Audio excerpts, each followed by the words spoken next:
Nous venons dans ta présence, nous nous assemblons pour t'adorer.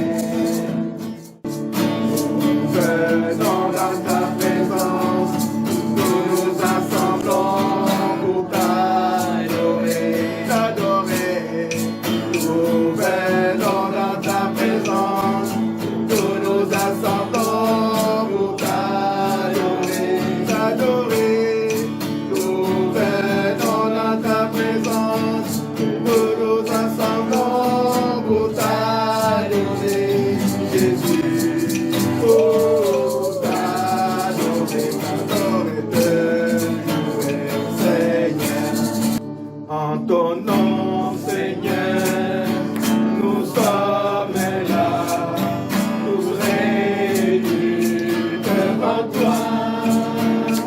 En ton nom, Seigneur, nous sommes là, tous réunis devant toi. Honneur au Père, honneur au Fils, honneur à l'Esprit de Dieu Tout-Puissant. Honneur au Père, honneur au Fils, honneur à l'Esprit de Dieu Tout-Puissant. En ton nom, Seigneur, nous sommes là, tous réunis devant toi.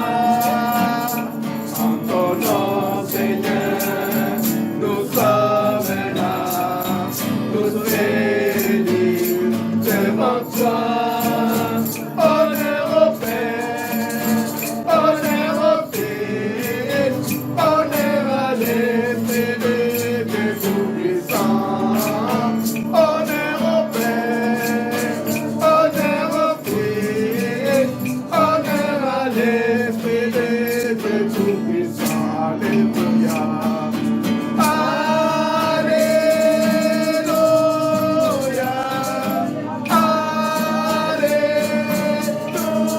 Alléluia. Alléluia.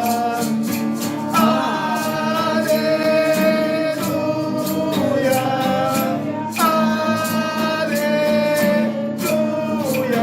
Honneur au Père, honneur au Fils, honneur à l'Esprit de Dieu Tout-Puissant. Honneur au Père, honneur au Fils, honneur à l'Esprit de Dieu Tout-Puissant. Alléluia. Il est le Dieu, le roi des rois, le Seigneur des seigneurs, celui qui nous a aimés. Il nous a aimés d'un amour que personne ne pourra l'égaler. Cet amour-là, c'est l'amour de Dieu, parce qu'il est dit Dieu est amour. Le monde ne connaîtra jamais l'extension de l'amour, parce que le monde connaît l'amour seulement sur une petite extension. Mais nous qui sommes des enfants de Dieu, Dieu nous a appris à aimer d'un amour qui est sans condition. D'un amour qui n'a pas à pouvoir dire que je donne l'amour pour recevoir quelque chose de retour. Non, il est venu dans le monde pour nous donner cet amour. Et c'est pour cela ce matin encore, nous voulons louer son nom. Je loue ton nom éternel. Seigneur, je célèbre ta bonté. Les joies divines en moi. C'est les joies divines pour tous sauver. Des biens des cieux sur la terre, montrer la voie de la terre à la croix. Payez pour moi de la croix jusqu'au tombeau et des tombeaux jusqu'au ciel. Je loue ton nom éternel, je chanterai de tout cœur les merveilles de mon papa Yahweh. Il m'a ôté les ténèbres, il m'a délivré de tout péché. Je chanterai de tout cœur les merveilles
Libéré du péché et de son pouvoir. Je ne suis plus pécheur. Dis-toi, je ne suis plus pécheur. Allez, répétons. Je ne suis plus pécheur. Mais je suis saint en Jésus. Mais je suis saint en Jésus. Eh oui, écoutez-moi. Il y a une différence entre le péché et les péchés. Beaucoup de chrétiens ne comprennent pas ça. Lorsque nous sommes en Jésus, le sang de Jésus nous a purifiés, nous a lavés. Nous sommes passés de la nature du péché à la nature de sainteté de Dieu. Amen. Maintenant, nous ne sommes plus pécheurs. Je ne veux pas que vous priez encore aujourd'hui. Pardonne-moi, pauvre pécheur. Amen. Amen. Non, on n'est plus pauvre pécheur. On est saint en Jésus.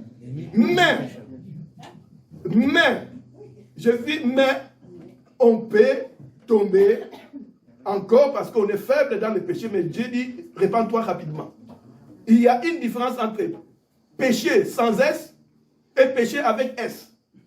On est encore avec ce corps d'humiliation que je dis, je l'appelle corps d'humiliation, je suis désolé, c'est comme ça la Bible dit.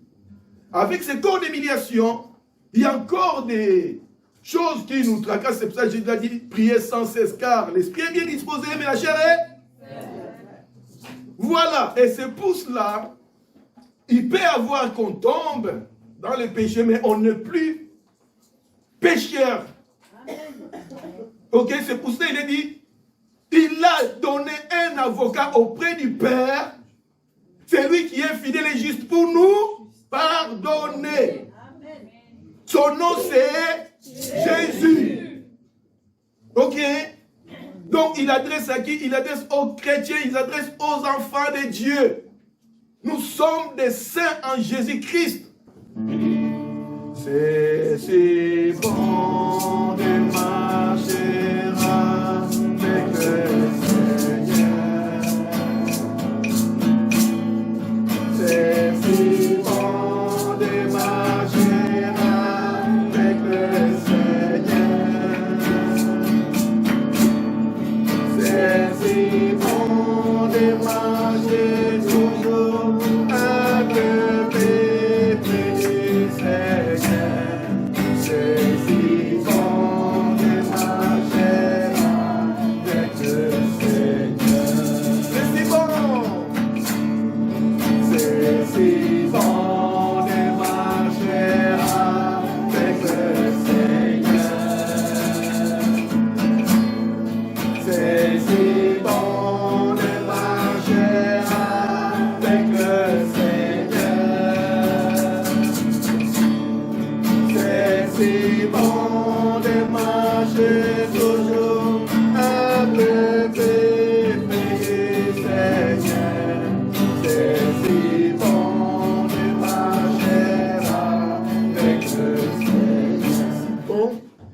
de s'appuyer sur Dieu.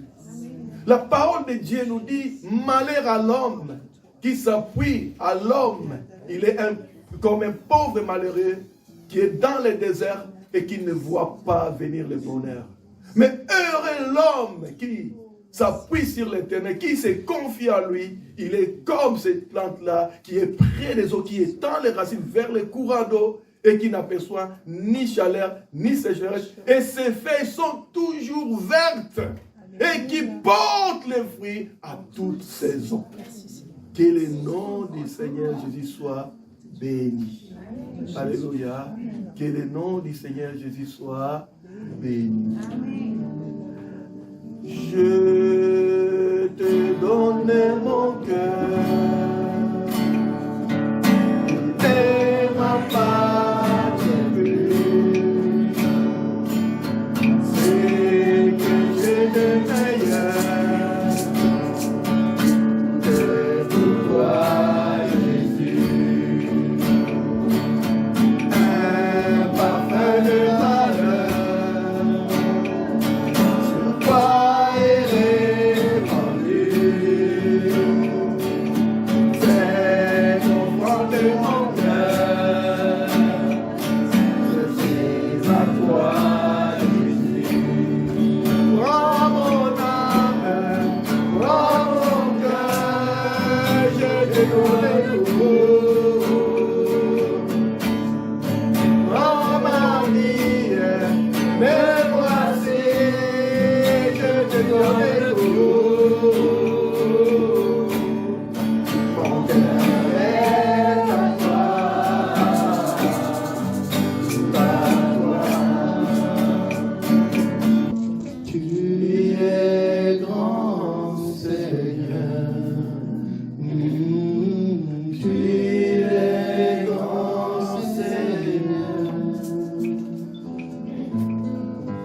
Magnifique, digne de louange, tu es grand Seigneur. Magnifique, oui, digne de louange, tu es grand Seigneur. Non, il n'existe pas un amour si puissant, si merveilleux pour moi que l'amour de mon Sauveur.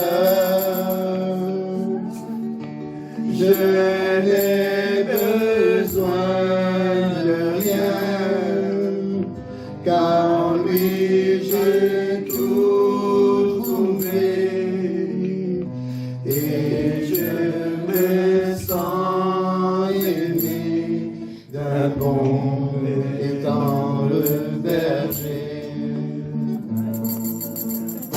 Non, il n'existe pas un amour si puissant, si merveilleux pour moi que l'amour de mon sauveur. Je n'ai besoin de rien, car lui j'ai tout trouvé, et je le sens aimé d'un bon et tendre berger. Fais de moi un instrument d'adoration. J'élève mes mains en ton nom.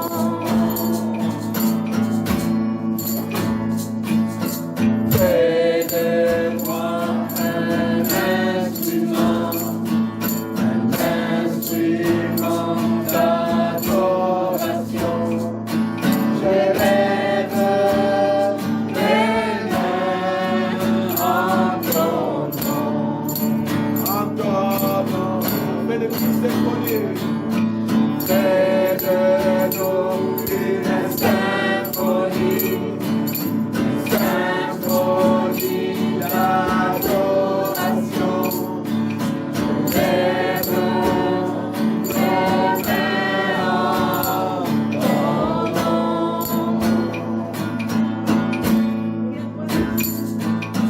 Fais de nous une symphonie d'adoration. Élevons nos mains en ton nom. Je te chanterai toujours un chant d'amour, d'adoration. J'élève mes mains en ton nom. Je te chanterai toujours un chant d'amour, d'adoration. J'élève mes mains en ton nom. Encore, non. Je te chanterai Jésus. Je te chanterai Jésus, un chant d'amour, d'adoration. J'élève mes mains en ton nom.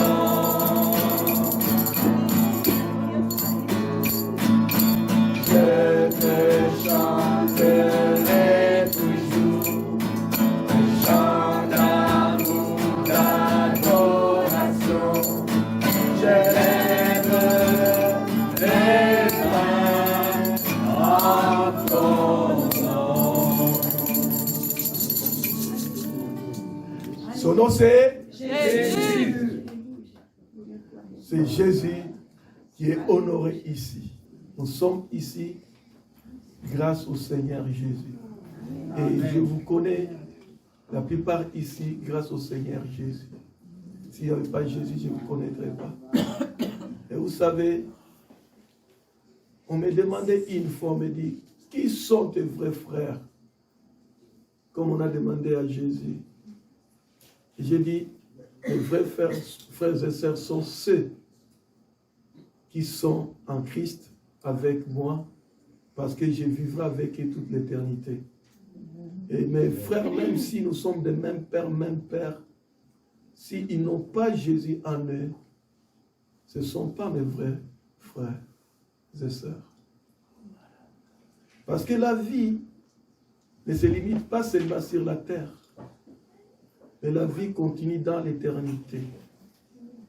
Et si mes frères et sœurs de même mère, même père, qu'on peut dire frères biologiques, pour dire les mots, s'ils ne sont pas avec le Seigneur Jésus, je le verrai qu'à un court de temps, le temps que nous passons sur la terre, c'est petit comme ça. Et ça s'arrête. Mais l'éternité est infinie. Infinie. Alors, qui sont les véritables frères et sœurs? C'est dans, ou celle dont je vais vivre avec eux toute l'éternité. Alléluia. Amen. Là, on s'appellera frères et sœurs, on sera dans la joie de notre papa dans la même maison. Que le nom du Seigneur Jésus soit béni de m'avoir donné autant de frères dans le monde, autant de sœurs dans le monde. C'est merveilleux, non? Amen. Hein? La famille de Dieu est grande. Et je vais vous donner une petite histoire. Quand je suis venu à Arles, à l'époque, je vous dis clairement, j'étais parmi les seuls noirs. En Arles, il n'y en avait pas beaucoup. Mais si je n'avais pas la famille des enfants de Dieu, je serais tout seul, malheureux. Mais je n'ai jamais été malheureux parce que Dieu m'avait donné la famille. Il y avait Jean-Jacques, Yolande, Christian, Nicole, tous ceux qui sont ici, les anciens là, ils m'ont adopté. Hein, Christian, Nicole, vous vous souvenez quand j'étais venu, un jeune homme, il paraît que quelqu'un a fait, il y avait une aussi qui m'avait adopté comme sa mère, comme ma mère. Elle est quelque part là-bas, non? Elle est où? Elle est où, celle qui m'a adopté comme une mère? Qu'elle se mette debout. Je vais la voir. Elle est où? Elle est où, ma maman? Angèle. Elle ne veut pas se montrer. Amen, hein? Eh oui, c'était ma maman. Et à l'époque même, Myriam qui est ma sœur, à l'époque, on était en lutte. Ah oui, mais maintenant, on est réconciliés en Jésus. Pour dire que lorsqu'on est enfant de Dieu, on n'est pas seul. Partout où vous allez trouver vos frères et sœurs. Et vous ne serez pas tout seul. Alléluia. Parce que la famille de Dieu est grande et la famille de Dieu est partout. Allez. Rendons grâce au Seigneur, rendons grâce pour son amour. Rendons grâce au Seigneur, rendons grâce pour son amour. Dès le matin, les oiseaux chantent des louanges de Dieu le Créateur. Et toi, mon ami, pourquoi ne chantes-tu pas l'amour de Jésus ton Sauveur? Rendons grâce au Seigneur, rendons grâce pour son amour. Rendons grâce au Seigneur, rendons grâce pour son amour. Dès le matin, les oiseaux chantent des louanges de Dieu le Créateur. Et toi, mon ami, pourquoi ne chantes-tu pas l'amour de Jésus ton Sauveur? Oui, j'ai la vie de Dieu en moi. J'ai sa vie, sa nature et sa capacité. J'ai la vie de Dieu en moi. Amen. L'amour. J'ai l'amour de Dieu en moi. Amen. J'ai l'amour de Dieu en moi. Dieu son amour, sa nature et sa capacité. J'ai l'amour de Dieu en moi. D'abord, j'aimerais lire « J'aime l'Éternel », c'est le psaume 116, c'est quelques versets. Car il m'entend, l'Éternel m'entend, lorsque je le supplie. Et dans le Nouveau Testament, il dit quand un malheureux crie, l'Éternel entend. Vous voyez? Et il le délivre, d'accord? Quel que soit votre problème. Mon témoignage sert aujourd'hui pour toutes les personnes qui sont converties et qui ont des gens autour d'eux qui sont dans leur famille pour qu'ils prient. Alors mon frère disait, si mon frère, ma soeur n'est pas chrétien, Moi, je crois que moi et ma maison, nous servirons l'Éternel. Amen. Je crois que toute la famille sera sauvée. Amen. Et je crois que mon témoignage aide et encourage les gens à croire que si un loustic comme moi s'en est sorti, n'importe qui peut s'en sortir. Voyez. Et je suis un encouragement pour ceux qui ont des enfants ou des frères et sœurs et des amis et qui disent, le diable leur dit constamment en boucle, eh ben, celui-là, il s'en sortira jamais. Je peux vous dire que c'est le plus gros mensonge que le diable peut vous dire. Croyez simplement que les gens pour qui vont prier, vous priez, le Seigneur va les travailler, va les toucher et va les changer. D'accord? Je ne dis pas les manipulateurs vont les toucher et les changer, mais le Seigneur. D'accord? J'aime l'Éternel car il m'entend lorsque je le supplie. Les pièges de la mort m'avaient enveloppé. J'étais accablé de tristesse et d'angoisse. J'ai appelé l'Éternel au secours. L'Éternel fait grâce. Il est plein de bonté. C'est lui qui m'a sauvé. Retrouve ta paix, mon âme, car l'Éternel t'a fait du bien. J'ai gardé confiance, même quand je me disais, je suis trop malheureux. Elle est précieuse, la vie de ses fidèles, aux yeux de l'Éternel. Tu as brisé mes chaînes. Je t'offrirai un sacrifice pour marquer ma reconnaissance et je m'adresserai à toi, ô Éternel. Voilà, c'est un psaume de David. Et s'il y en a un qui a vu des choses incroyables dans sa propre famille, il a vu un de ses enfants violer un autre de ses enfants, il a vu un autre de ses fils lui voler sa place de roi, etc., etc. S'il y a quelqu'un qui a vraiment souffert dans la vie, c'est vraiment lui. Et je voudrais vous dire une chose, beaucoup de gens disent « Seigneur, j'aimerais avoir la faveur de l'Éternel ». Je sais que moi j'ai la faveur de l'Éternel, mais je sais que avoir la faveur de l'Éternel, c'est avoir la défaveur du diable. Voyez, le diable est ceux qui ont la faveur de l'Éternel. C'est les premiers sur qui il se plonge pour les détruire. Parce qu'il sait très bien que ceux qui ont la faveur de l'Éternel, comme Joseph, voyez, eh ben, ils vont avoir une mission extraordinaire. Joseph était un gamin, il avait 17 ans, il a reçu un songe, il a vu ses parents et ses frères se prosterner devant lui. Mais il ne s'est jamais imaginé qu'il serait vendu par ses propres frères en Égypte, qu'après Potiphar, avec qui il allait travailler, allait l'abandonner, parce que sa femme disait qu'il avait couché avec elle, alors c'était pas vrai, et il a vécu que des injustices, il s'est retrouvé en prison. Là, il a un songe pour les chansons, il lui donne ce rêve, le chanson, il remonte sur le trône de Pharaon, et il oublie complètement Joseph, voyez. Joseph est oublié, je ne sais pas ce que ça veut dire, être oublié dans une prison. Ça veut dire que pour plus personne, vous n'existez, vous êtes mort, voyez. Et Dieu est avec lui, et 2 ou 3 ans plus tard, les chansons se rappellent de lui parce que le pharaon a une vision et personne n'est capable de donner les rêves de Pharaon. Et d'un seul coup, les chansons se disent « Oh, mais c'est vrai, je l'ai oublié celui-là dans la prison. » Et lui, il est capable de donner les rêves. Et à chaque fois que Joseph va donner l'interprétation des rêves, il va dire c'est Dieu qui l'a fait. Un vrai serviteur de Dieu ne dit pas moi.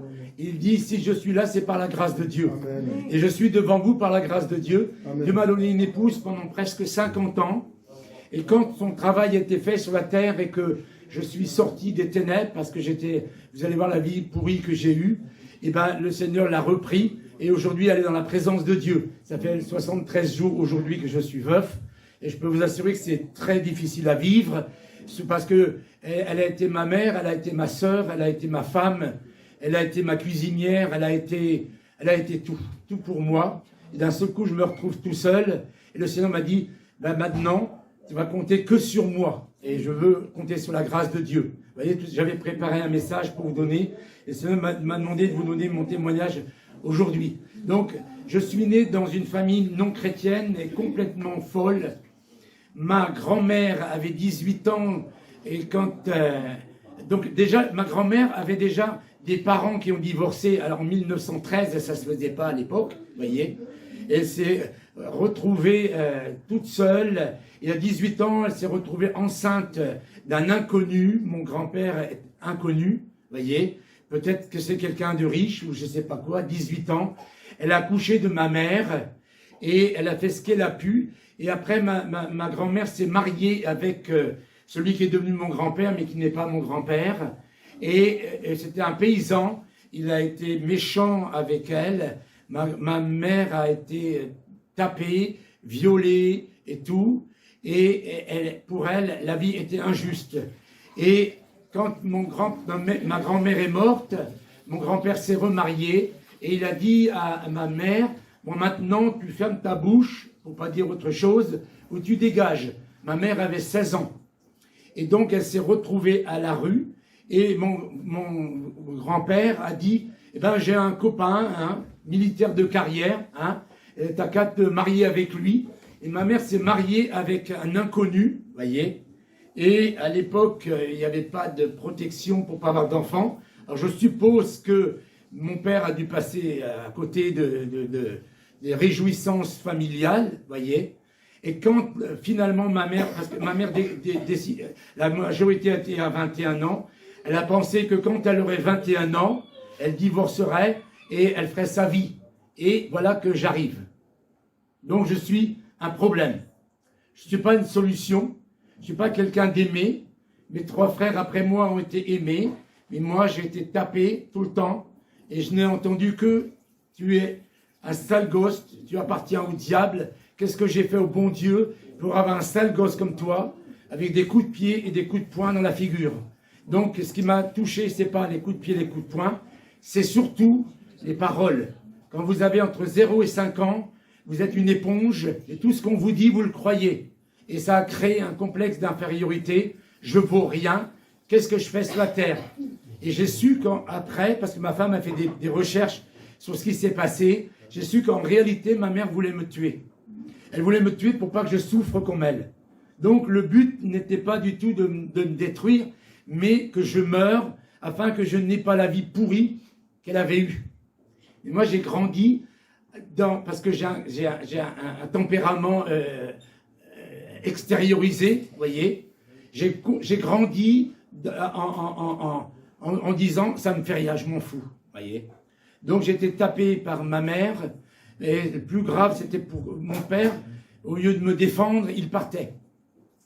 Et j'ai compris aussi, parce que ma femme a fait des recherches, que mon père n'avait pas le choix. Ma mère dit à mon père en boucle, tu fais quoi que ce soit contre moi, je me suicide. Et elle était tellement folle qu'elle l'aurait fait. Donc mon père, qui lui-même avait vu son père s'en aller et sa famille se détruire, la seule façon qu'il avait de garder la famille, c'était de la fermer. Et pour moi, tempérament extériorisé, les gentils, ce sont des gens lâches. Pour moi, j'ai considéré mon père comme un lâche parce qu'il ne me défendait pas. Je n'ai pas haï ma mère, je haïssais mon père parce que je ne savais rien du tout de ma propre famille, voyez. Et le problème, c'est que j'ai grandi vraiment en disant, eh ben moi, personne ne m'aura. Et quand ma mère me tapait, je m'en fous, tu veux continuer, vas-y, je m'en fiche complètement. Et après, j'ai fait ça à l'école, j'ai fait ça avec la police, j'ai fait ça avec tout le monde. J'avais en réalité, j'avais 2 personnes. Je crois que je suis né possédé. Et je suis né en disant à n'importe qui, je m'en fiche, je ne connais pas la crainte, je n'ai jamais été dans la crainte de personne, aucun individu sur la terre m'a fait peur. Et aujourd'hui, je serais un jeune, et ben tous les jeunes seraient avec leur téléphone en train de me filmer pendant que les flics me tapaient ou les profs me tapaient. Parce qu'à l'époque, ils ne se gênaient pas du tout. Hein. Et c'était pas 1 contre 1, les flics c'était 8 contre 1, voyez. Et c'était pas avec des points seulement, ils mettaient leur menottes en guise de points américains et ils me défonçaient la tête. Mais c'était ma faute, j'avais qu'à me taire. Si j'avais fermé ma bouche, je n'aurais pas eu tout ce que j'ai eu. Mais je ne savais pas la fermer. Parce que je crois que Dieu avait préparé un évangéliste, et un évangéliste est un grand bavard, voyez. Un évangéliste, j'étais dans un avion, et je causais avec un gars, le gars a marqué le lendemain sur Internet, il a dit, j'ai rencontré un gars atypique, tout l'avion a entendu l'évangile. Et là, je vais prendre maintenant des autobus pour aller de Nîmes à Torino, voyez. et je vais me réjouir de ce que je vais te parler. En plus, c'est encore plus petit. Tout le monde va entendre l'évangile et tout le monde va recevoir mon livre. Voyez, j'ai été créé avec une grande bouche. Faut pas dire autre chose. Voyez. Et cette grande bouche, je l'ai depuis ma naissance. Mais à l'époque, je ne savais pas me taire quand il fallait me taire. J'avais un démon qui me faisait mettre les gens en colère. Et quand les gens étaient en colère, moi je me réjouissais. C'est pas normal du tout, hein. Voyez. Et tout le monde pensait que je ne méritais pas de vivre, que j'étais un pauvre type, que je devais crever, etc. Alors que personne ne connaissait ma véritable identité. Ma véritable identité, c'est que je lisais des romans d'amour. Personne n'a jamais su, ni ma mère, ni mon père, et pas des romans cochons, hein. J'ai toujours détesté la pornographie. Je hais ces cochonneries, voyez. Je lisais des Harlequins, des Nous deux, voyez. Et je rêvais de me marier en blanc. Et je rêvais d'ouvrir des ranchs et d'aider les prostituées, les voleurs. Et personne ne savait ça. Tout le monde me connaissait sous le pauvre type, le sale type, celui qu'il faut faire fermer sa grande bouche. J'avais deux identités. Mais le diable savait que j'avais deux identités. Donc, à l'âge de 8 ans, 9 ans, j'ai commencé à fumer. À 12 ans, j'ai commencé à boire. Et à 14 ans, j'ai commencé à me défoncer. Alors, je me suis défoncé d'abord au trichlore. Si vous prenez du trichloroéthylène, vous ouvrez le bouchon, vous faites comme ça. C'est horrible, comme ça sent mauvais. Voyez? Comment est-ce qu'un gamin de 14 ans peut sniffer du trichlore? Et de là, je suis passé au hashish, je suis passé à l'opium, je suis passé au LSD, je suis passé à la cocaïne. Et le problème, c'est que je suis devenu exactement la personne que le diable rêvait que je sois. Je travaillais pour lui, je vendais de la drogue. Alors dans les prisons, ils me demandent combien j'en avais de grammes. J'en avais 3000 grammes, j'en avais plusieurs kilos, voyez. Et ce qui me dégoûtait, c'est que je m'entendais parler et dire le contraire de ce que j'étais. Dire la drogue, c'est bon, prenez-en, ça va vous détendre, ça va vous faire du bien. Alors que je savais pertinemment que c'était de l'horreur et que ça détruisait les gens. Et de là, j'ai quitté tout à 20 ans, alors que la majorité était à 21 ans. Je suis parti en Inde. Alors, je vais vous dire, vous voyez à quel point j'étais cinglé. Je suis parti avec un sac à dos, et dedans, il y avait mes affaires, et le passeport et l'argent. Heureusement, mon père m'a fait faire des traveler chèques, il avait un peu de sagesse, voyez. Et au bout de quelques centaines de kilomètres, comme le sac était trop lourd, j'ai décidé de le jeter. J'étais tellement cinglé que j'ai coupé les lanières en cuir. J'ai dit, les lanières en cuir, ça peut m'être utile. Et j'ai jeté le sac. Et arrivé à la frontière, ils m'ont demandé papier. J'ai dit, quoi, papier? Quel papier? Vous voyez, j'avais tout jeté. Vous voyez déjà comment j'étais déjà mal parti. Hein, voyez. Donc j'ai fait un faux départ. Et pendant qu'on me refaisait un autre passeport, je suis parti avec ma carte d'identité en Norvège et en 2 chevaux. Et quand je suis revenu, j'ai fait un deuxième départ. Et là, je suis parti avec 2 personnes en voiture. Et j'ai dit, ces enfoirés, ils m'ont laissé tomber au bout de quelques centaines de kilomètres. Mais en réalité, c'était eux qui avaient raison parce qu'on ne pouvait pas rester avec un type comme moi. Je vociférais à longueur de journée. J'étais vraiment diabolisé au maximum. Et il fallait être fou pour rester dans ma présence. Personne ne pouvait me supporter. J'étais insupportable. Vous voyez? Donc, ils m'ont plaqué. Et donc, à Istanbul, j'ai mis une petite annonce et j'ai demandé si quelqu'un voulait continuer à m'aider le pays de voyage. Et jusque-là, je suis allé jusqu'au Koweït. Vous voyez? Pourquoi le Koweït? Parce que c'est pas du tout la route de Katmandou, c'est pas du tout la route des Indes. Le logement passe par l'Iran et le Pakistan. Mais comme c'était la saison des pluies, c'était vers le mois d'octobre-novembre, les routes étaient coupées. J'ai dit, mais moi, personne ne m'arrêtera. Et parce que je suis injuste que boutisque, et ils m'ont dit, mais c'est pas possible. Donc je suis passé par le Liban, la Syrie, la Jordanie, et je suis passé en Irak, et d'Irak, je suis descendu au Koweït, vous voyez. Et là, j'ai fait la Manche, où j'ai failli me faire violer, parce que j'avais des cheveux en bas du dos, vous voyez. J'étais tout mince, j'étais comme une belle nana. Et là-bas, ils étaient un peu bic et bouc, comme on dit. Hein. Et un gars, une fille, c'est pareil pour eux, hein, tout le monde qui se font plaisir, vous voyez. Donc, et je vous ai pas dit aussi, au Liban, on m'a tiré dessus au pistolet. Donc, je peux vous dire que je ne peux pas vous raconter tout en une demi-heure, mais j'ai passé par toutes les couleurs de l'arc-en-ciel. Et quand j'ai quitté le Koweït au bout de 5 semaines, alors ce qui m'a touché déjà au Koweït, c'est que c'est un pays musulman à 100%, et j'ai passé Noël là-bas, et jour de l'an là-bas, et ce qui m'a touché, alors que je me croyais un incroyant, je pensais que j'étais un athée, j'étais très, très malheureux de voir qu'il n'y avait pas de fête de Noël. Vous voyez, ça n'existait pas. Alors qu'on m'a dit après, si tu avais été à l'ambassade, tu aurais pu faire la fête avec eux. Donc après, j'ai continué avec des Anglais avec leur bus, et je suis parti comme ça. Et une fois arrivé au Pakistan, à Karachi, je les ai quittés. Et j'avais 21 ans à Karachi quand je suis arrivé. Et qu'est-ce qui m'est arrivé? J'avais fait la manche au Koweït et j'avais ramassé l'équivalent au moins de 10 000 euros, parce qu'au Koweït, ils sont très riches, vous voyez. Et en quelques heures, je me suis défoncé pour mes 21 ans, je me suis envoyé en l'air, c'est-à-dire je quittais mon corps et tout. Et quand je suis revenu, il ne me restait plus rien d'autre que mon passeport, parce que je l'avais mis dans mon slip, avec un billet de 500 francs et un billet de bateau. N'importe qui n'est pas idiot aurait dit, je vais voir l'ambassade et je me fais rapatrier sanitaire, vous voyez. Mais non, moi j'ai dit non. Je vais crever sur la route, je ne veux plus jamais revenir en France. Quand j'étais passé à la télévision française, quand j'étais en Angleterre, donc à un festival comme Woodstock, vous voyez, festival de l'île de Wight, j'avais dit la France c'est pourri, moi je me casse. Toutes les paroles qui sortaient de ma bouche, c'était que des insultes, que de la méchanceté. J'étais très très en colère et j'étais possédé, vous voyez. Et donc j'ai pris le bateau et sur le bateau, j'ai rencontré 2 Français qui m'ont dit mais avec 500 francs, tu peux rien faire, mon gars. Tu peux pas faire le tour du monde. Par contre, pour 500 francs, arriver de l'autre côté, à Bombay, où je connais un quartier où tu peux acheter des kilos de drogue pour 500 francs. Et on va la vendre ensemble. Et donc, on a acheté 3 kilos de drogue. Je suis allé à Goa. Goa, aujourd'hui, c'est très connu, vous voyez. C'est comme Ibiza, vous voyez. Et là, on a décidé de vendre la drogue. Mais moi, je suis pas un vendeur. Vous voyez, même mon livre, il est gratuit.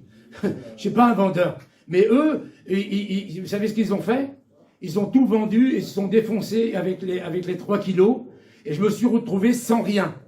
Et là, j'ai commencé complètement à délirer. J'ai commencé à manger avec mes mains. J'ai commencé à marcher pieds nus. J'ai commencé à avoir plein de poux dans la tête, à plus me laver. Je suis devenu une épave et je suis descendu à 40 et quelques kilos.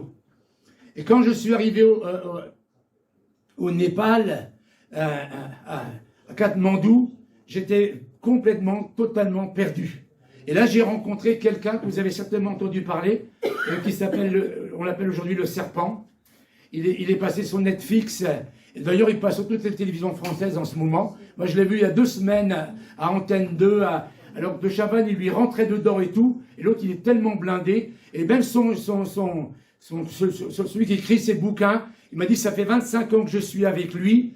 Je ne sais même pas ce qu'il me fait écrire, si c'est vrai ou pas vrai. Et ce gars, c'était le diable en personne. Vous voyez, il s'appelle Charles et quelque chose, il a 80 ans aujourd'hui, il se fait soigner en France, il a fait 50 ans de prison. Et ce gars-là, il m'a dit, toi, t'es pas comme les autres. Il m'a dit, toi, t'es quelqu'un qui a un grand cœur. Avec toi, ensemble, on va ouvrir un ranch, on va aider les prostituées et les voleurs. Personne ne savait, c'était le rêve de mon cœur. Et personne, ni ma mère, ni mon père, je l'avais dit à personne. Et lui, il me parlait, il savait exactement tout ce qui était dans mon cœur. C'était des démons qui lui avaient fait la connaissance de qui j'étais, voyez. Et il m'a dit, mais Jean-Mi, maintenant, ton passeport, il est plein de visas arabes, et tu peux pas continuer comme ça, il faut te faire un passeport tout neuf. Et ce gars-là, il est connu maintenant, aujourd'hui, pour avoir volé des dizaines de passeports, et avoir tué une trentaine de personnes. Je suis un miraculé déjà avec lui, voyez. Et il m'a fait faire un passeport tout neuf. Et une fois que j'ai eu un passeport tout neuf, il m'a fait mettre des beaux visas, mais pour lui. Et après, il a mis ma photo. Il m'a volé mon passeport, il a mis ma photo. Et j'étais recherché par Interpol. Vous vous rendez compte? La police mondiale des polices, voyez. Mais c'est pas moi qui cherchais, c'était lui. Et mon frère m'a dit il y a 1 an, parce que je lui ai raconté l'histoire, il m'a dit oui, j'étais là quand Interpol est venu à la maison. Papa, il faisait le gros malin parce qu'il avait été officier dans l'armée. Et l'autre, il lui a dit écoute, on n'est pas des petits flics de banlieue, on est la police mondiale et internationale. Nous sommes là que pour les grands criminels, voyez. Et donc, je me suis retrouvé sans papier, sans rien. C'était mon 3e passeport, voyez. Et là, j'ai décidé de me tuer parce que, comme je dis partout, c'est pas que je voulais mourir. J'avais peur de la mort comme tout le monde, mais j'étais tourmenté jour et nuit par des démons. J'entendais des voix. Et quand vous entendez parler de ce petit gamin qui a tué sa professeure, ne lui en voulez pas. Un possédé, c'est quelqu'un qui ne fait pas ce qu'il veut. Il fait le contraire de ce qu'il veut. Quand vous entendez parler de Palma, ne le condamnez pas. Ne condamnez pas quelqu'un qui est dans la drogue parce qu'il est possédé par le diable.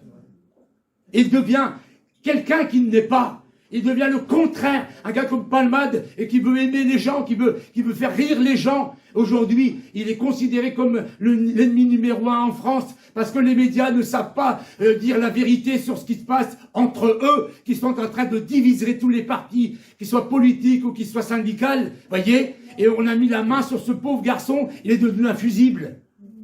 Voyez? Et donc je suis monté sur un toit très haut, un toit plat, et je l'ai fait sans personne, parce que celui qui se suicide devant les autres, c'est pas un vrai suicide, c'est un appel au secours. Mais moi, je ne pouvais plus, j'étais tourmenté jour et nuit. Et j'ai pris une double dose de LSD. Si vous entendez parler du LSD, renseignez-vous, une double dose de LSD, vous êtes complètement fou, vous n'êtes plus vous-même, vous êtes une autre personne. Et il y a une femme, un jour dans le LSD, elle a fait cuire son enfant au four, voyez. On est complètement à l'ouest, on est complètement possédé, on est cinglé. Moi, pour pas me louper, j'ai pris une double dose. Et je suis monté sur le toit. Alors, une chose que je vous ai pas dit aussi, c'est que quand j'ai quitté Goa, les seules personnes qui me donnaient à manger, c'était des gens dans des sectes. Parce qu'ils me donnaient à manger pour me raconter leurs histoires.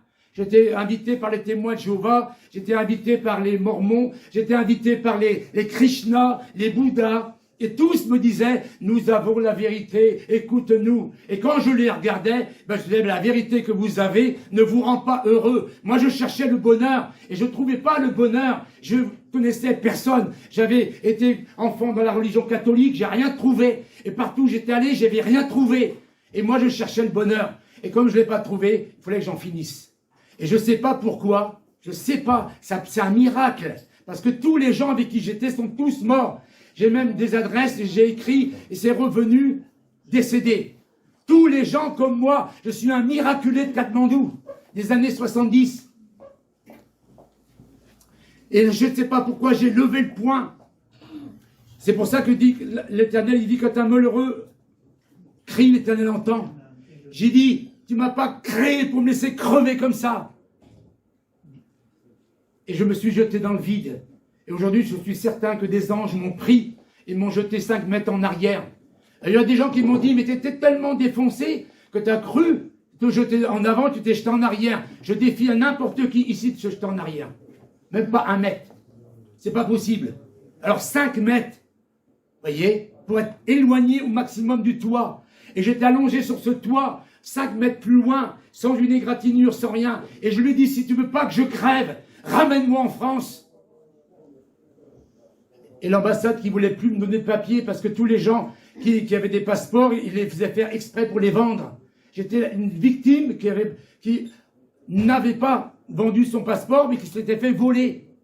Voyez? Et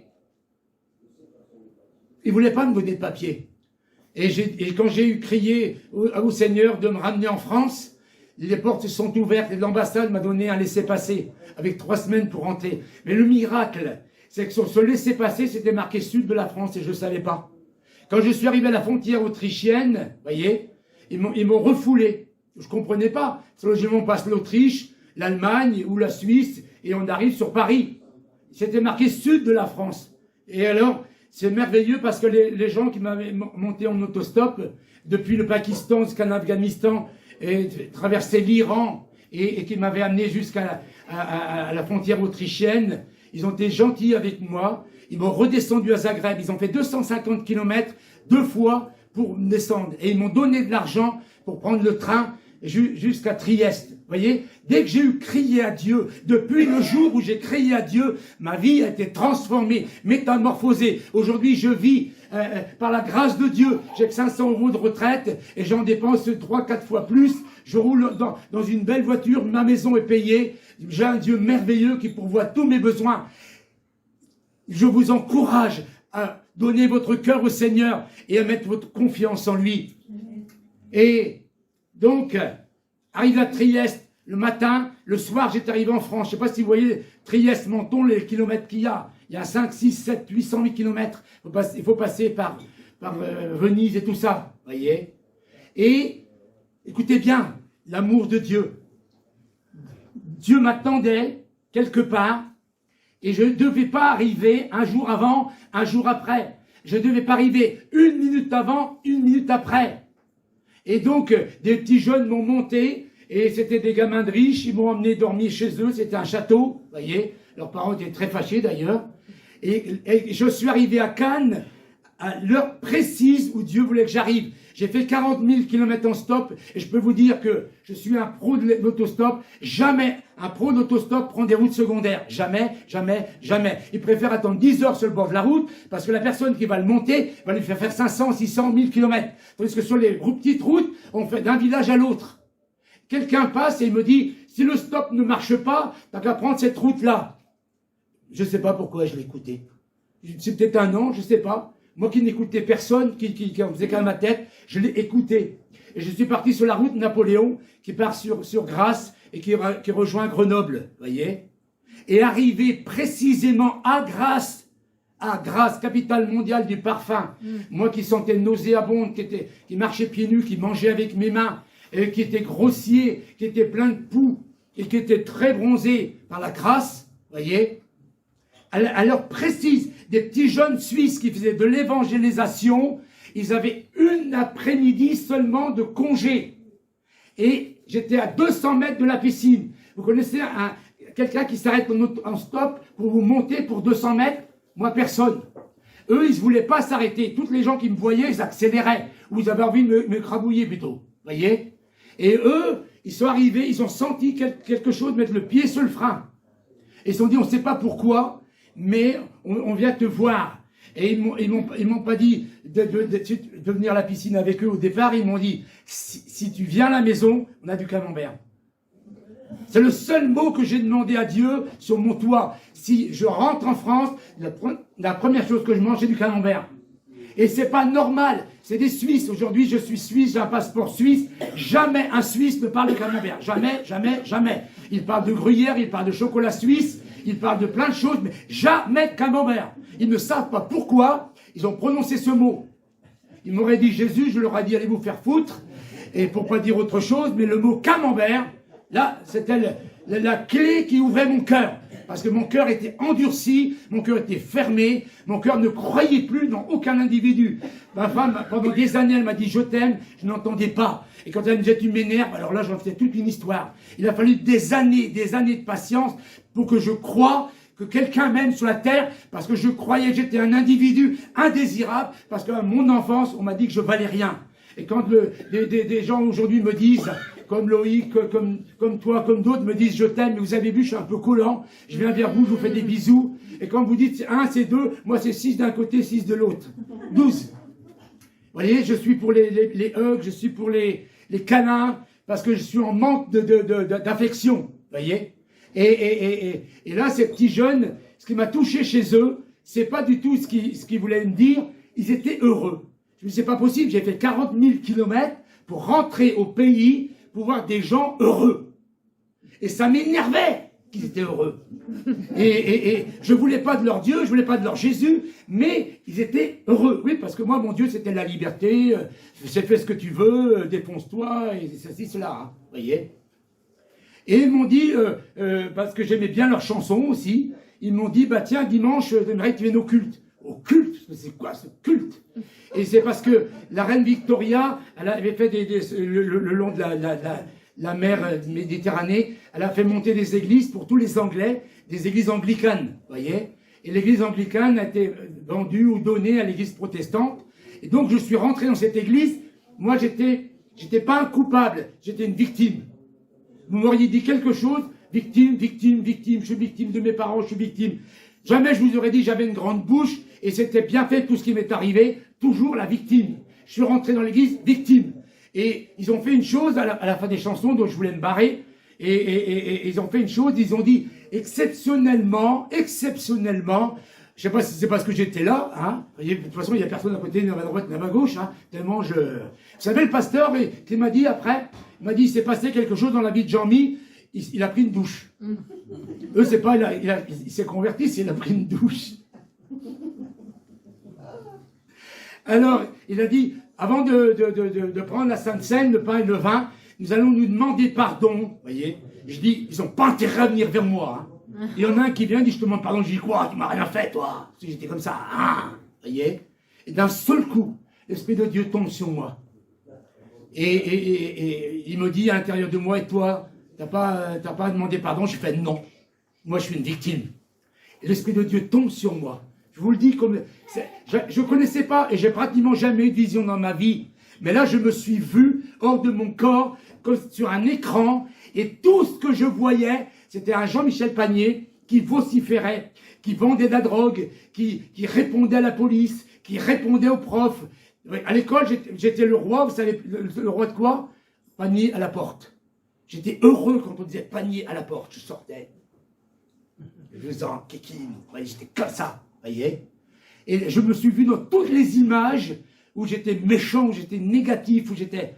Et je demandais pardon à un Dieu que je ne connaissais pas. Je disais pardon, pardon, pardon, pardon, pardon. Et à mesure que je demandais pardon, je sentais des poids qui partaient. Et ils ne savaient pas ce qui se passait, ceux qui me tenaient, j'étais là, parce que j'avais des démons. Eux, ils croyaient que j'avais une crise de drogue. Ils s'étaient paniqués, hein. C'était des bons petits protestants qui ne protestent plus, vous voyez.